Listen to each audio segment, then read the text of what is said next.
What is the best final table strategy in poker tournaments? Have you ever wondered what separates the champions from the rest at the final table of a poker tournament? The best final table strategy is all about balancing aggression and careful risk management while adapting to your opponents.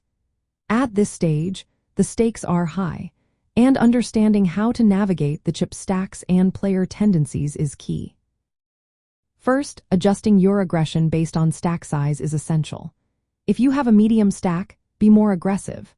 Many players with medium stacks tend to play passively, which gives you a chance to accumulate chips.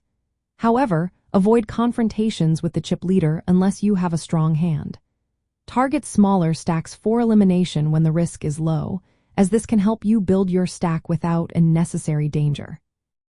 Next, understanding fold equity is vital. This concept refers to the chance that your bet will cause opponents to fold, allowing you to win without a showdown. At the final table, your bets should be sized and timed to maximize the chances of your opponent's folding. This strategy increases your chances of survival and chip accumulation. Knowing your opponent's tendencies and chip counts is another important aspect. Keep an eye on how your opponents play.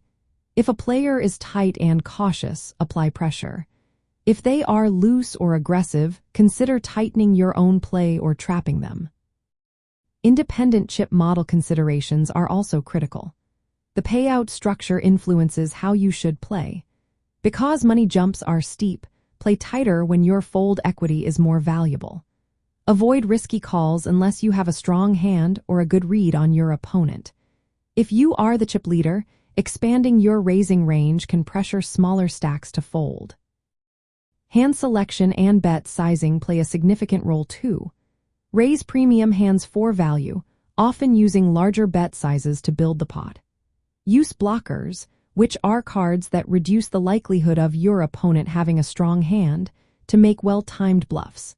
Be cautious with small pairs and low-suited connectors, as their value decreases at the final table. Avoiding overly tight or passive play is crucial. One of the biggest mistakes players make is playing too conservatively.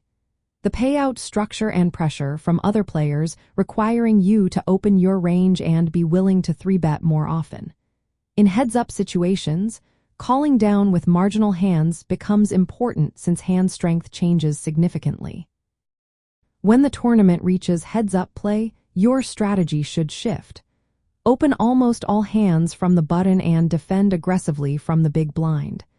This aggressive approach is necessary to win in heads-up situations. In practical terms, continuously monitor chip counts and payout jumps to adjust your risk tolerance. Use your position to apply pressure on shorter stacks while avoiding unnecessary confrontations with larger stacks. Mix your bet sizes and ranges to keep your opponents guessing, incorporating both value bets and bluffs based on blockers. Lastly, be mindful of the tournament's payout structure. Top-heavy payouts requiring more cautious play, while flatter structures allow for more aggression. Study your opponent's tendencies and adjust your strategy accordingly.